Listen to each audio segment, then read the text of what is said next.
জানাজার নামাজ ফরজ কিফায়া 4 তাকবীরের সাথে আদায় করিতে হয়। প্রথম তাকবীরের পরে সানা, দ্বিতীয় তাকবীরের পরে দুরুদে ইব্রাহিম, তৃতীয় তাকবীরের পরে মাইয়াতের জন্য দোয়া, চতুর্থ তাকবীরের পরে ডানে বামে সালাম।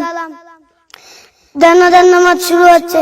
যাদের টাকনুর নিচে কাপড় আছে তারা টাকনুর উপরে কাপড় পরিধান করুন, কেননা পুরুষের জন্য টাকনুর নিচে কাপড় পরা হারাম। আল্লাহু আকবার।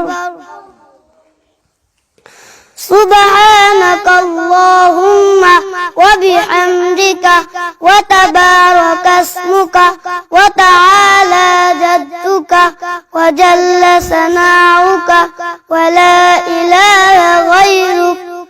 আল্লাহু আকবার।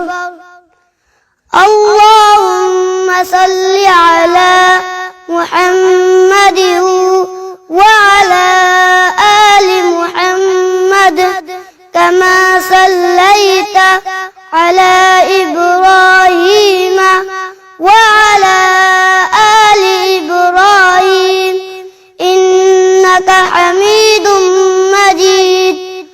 আল্লাহুম্মা বারিক আলা মুহাম্মাদিন ওয়া আলা আলি মুহাম্মাদ কামা বারাকতা আলা ইব্রাহিম ওয়া আলা আলি ইব্রাহিম ইন্নাকা হামিদুম মাজিদ। আল্লাহু আকবার। اللهم اغفر لحينا وميتنا وشاهدنا وغائبنا وصغيرنا وكبيرنا وذكرنا وأنثانا.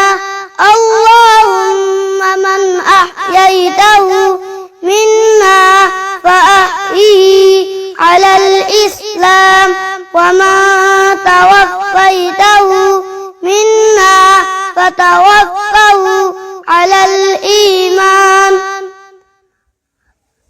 الله أكبر. السلام عليكم ورحمة الله. السلام عليكم ورحمة الله.